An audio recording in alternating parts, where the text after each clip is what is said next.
Hello, everybody, and welcome to That One Goosebumps podcast, hosted by Brandon Syme. Hi. So tonight's book is You Can't Scare Me, and as always, I'm joined with my co-hosts, Josh Reviews Incorporated. What up? Reviewer Beware. Howdy. Goosebumps Now, which I think is going to be Bumps in the Night. Yeah, I'm Bumps in the Night now. And then Real Stein Collector, Woo! just hit 500 subs. Woo! Yeah. Congratulations. Woo! I got braces. Hey. I believe Bumps in the Night, Top Goosebumps Now, is Bumps up in the 100 Night. subs. Yeah, I just hit 300 subs yesterday as well, so... Ding, ding, I ding. just hit 174, and then my channel's going to get delayed soon. Yay! Well, I keep promoting your other channel. We'll get you up. But anyway, Brandon, tell us what we're reviewing tonight on That One Goosebumps podcast. You can't scare me. This really can't. Yeah? Guess what? They canceled Monster Jam. No, they didn't. Yep, you there's the loser. fear. There's the fear. Let's break down the book a bit. I'll admit this book is my idea. I'll get to why later. Basically, essentially, what You Can't Scare Me is there's two kids, Eddie and Hat, who are jealous of this girl, Courtney. They are jealous of her because she rarely ever gets scared, or if she is scared, she doesn't show it because she has these constant acts of bravery. She seems unfazed and steps up to the challenge. Part of the dynamic that the issue is, half of the problem is that Courtney is not afraid of anything. The other issue is Eddie and Hat don't approach their insecurities. They're kind of wimps. They're afraid of a lot of things. Indeed. It was a different book. Now, I want to talk about this book, and the reason is the best way for me to describe You Can't Scare Me is the book I so goddamn badly wanted to really like, but I just couldn't. Yeah, it was kind of stale in a few different ways. It had a really cool monster concept, but the entirety of the plot just was meh. I can't root for any character because Courtney actually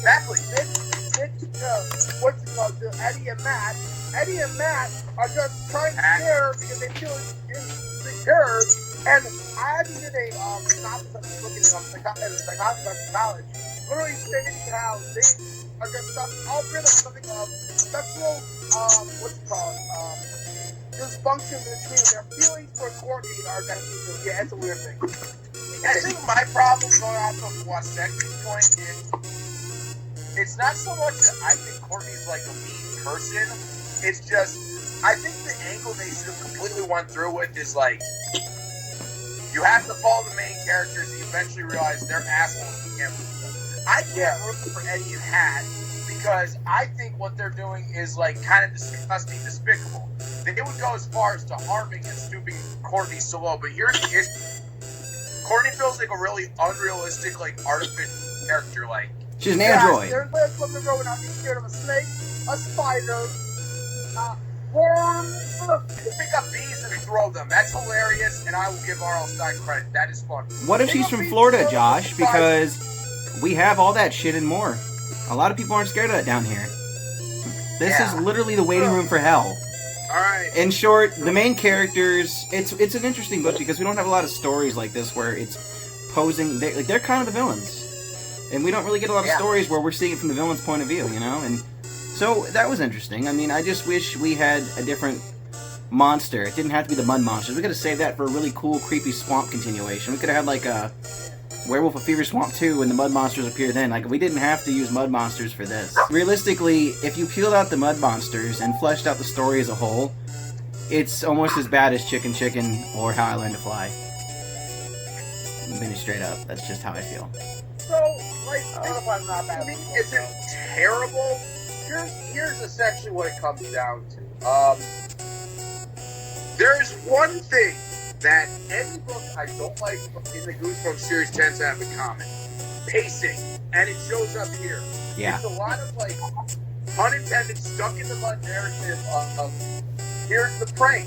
It doesn't work. By the time you get to the mud monster with these characters you can't root for, the thing that hurts the most is they made this great lore for the mud monsters, but They do. this book made me say the words I hate saying when first the Goosebumps. The 4 words are, I don't care anymore. I'm with you on that one, review where I didn't understand. Like, guys, give up. It's not gonna happen.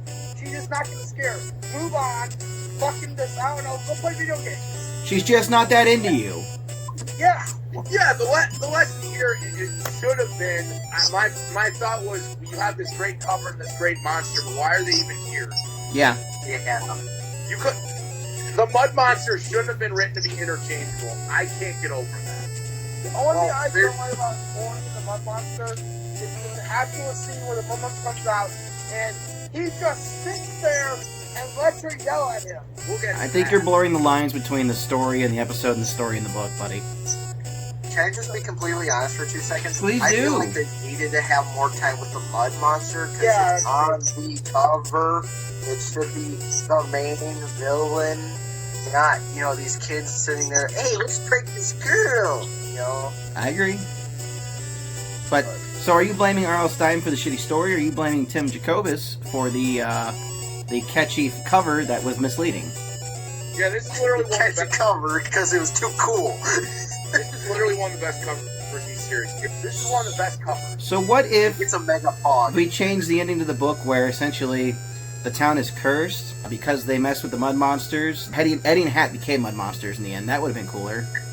Like they become trapped by the mud or die, or you see a mud monster with the hat on and you're like, oh no, they went missing around this area. I had a really good idea. Is like, what if the mud monsters is the entire town? Like everyone in the town, kind of like Dark Falls with the zombies. Like, what if everyone in the town was actually a mud monster? That's a town of just in golems. disguise? That'd be interesting. I don't Yeah. know, Brandon. I don't trust R.L. Stine to pull off an ending like that and not make it. Come on, I live in your basement, guy. We just were there. So we're not just shitting on this book the whole time. Let's go in order. Brandon, let's start with you. What's something you liked? One thing you liked. Besides the artwork, can I just talk about the artwork? Because I like. If that's what you like, then go ahead, player. Cool. Damn, Because you this, really didn't like in my it. opinion, this is top 10 for me for being best artwork. I think this was the 6th book I ever bought for Goosebumps. And remember, the only reason I bought it is because of the cover. All right. Somebody else offer up something they liked. I still think the ending of we tried to scare her, but we were too scared herself was still somewhat satisfying.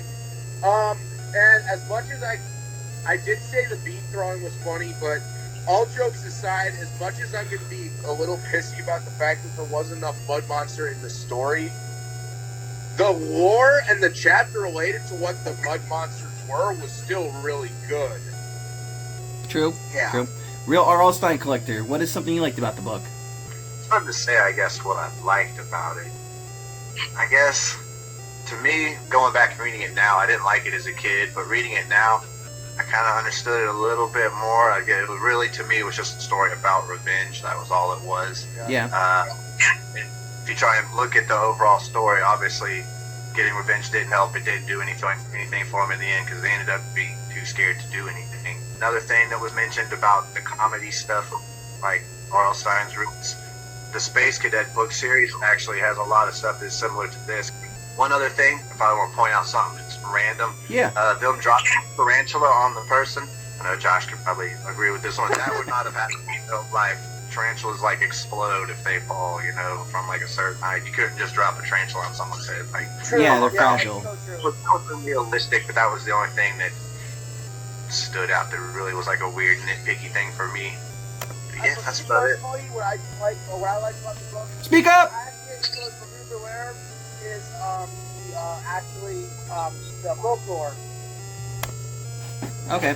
I guess I like that it was just a different take on a Goosebumps book because... Do I need to repeat it? Or No, I got that pretty much right before it crashed, essentially. We're about to rate the end. You want to just jump to the ratings? Yeah, we're about to rate Alright, Brandon, since this is your podcast, why don't you start us with a rating system? Let's go to the ratings. Okay, to be completely honest, I'll give it a 6. Okay. R.L. Stine Collector? Mine would be, I would have said a 5. It's not one of those books, I don't hate it, but it was the first Goosebumps book that ever disappointed me, so it's a 5. Herbie? I'm content with its existence, but not much more. I'll rate the book a 4.5. Wasaki? I'm gonna give it a 3. I didn't really like it. And wow. It was the only thing I liked about it was folklore about my mom. That's it. Alright, I'm gonna be fair and give it a 5. It's not the worst Goosebumps book in the world, but nowhere near amazing. Let me average that real quick. Ouch. The rating for all of us was a 4.25 once rounded, so it failed. It did not score well. We also get to talk about the episode, and to be honest, the episode's actually quality. Yeah, the episode's better. How the episode sounded like they To be honest, the episode kind of slaps. Realistic character. They generally get it right that Eddie and Hat are the douchebags, and you want Courtney to succeed. The whole like Mud Monster freeze face thing was hilarious, and I like the whole like just a pause ending. I was generally satisfied with the humor and tone, and I think they used more Mud Monster. I will give the episode 8 out of 10. Okay. I'm gonna say the only thing I do not agree with in the entire episode is this one scene. Where the Mud Monster being a brother laughing from Courtney, I'm giving this, just for that, 7.5. Alright. Real R.L. Stein Collector, what's your rating for the episode? I actually can't give one because I can't even remember the episode like at all. We'll let that one pass. Brandon! 8. I'm thinking more like 6.5 personally. I mean, it wasn't that great. The effects were decent. What is that, like a 7.5, I guess, between all of us collectively? Yeah. Channel announcements. Anybody got anything they want to start with? Brandon? Braces. I'm gonna be deleting my channel soon. Josh reviews and Snorperated? More movie reviews, more anime reviews, and I'm looking forward to a collab with J-Dog soon. Reviewer beware. I found a new place to film, which is good. Avatar: The Last Airbender is not being left behind. We're working on it. R.L. Stein Collector, any announcements for your channel? I have to start working on the last video for my audiobook, One Last Kick. That'll take a couple, maybe like 2 weeks or so. Okay. Good video. And of course, as I said earlier in the podcast, I had changed my name. I'm working on a video as we speak. I was actually editing it while watching Lucifer, which kind of goes over the transition and what I plan to do with my channel with my new name. So look forward to that and more collaborations with Zach Baby TV, since that's kind of in the direction I'm heading. I'll still appear on here and edit this because I'm Brandon's Goosebumps podcast editor, so that's fun. What's the next book? Whose choice is it? We do Haunted School. Yeah. Sure. Yes! That's the event in Goosebumps Horror Town right now anyway, so we might as well. Okay, so look forward to another episode in like 2-ish weeks. This has been That Once Goosebumps podcast. Sayonara.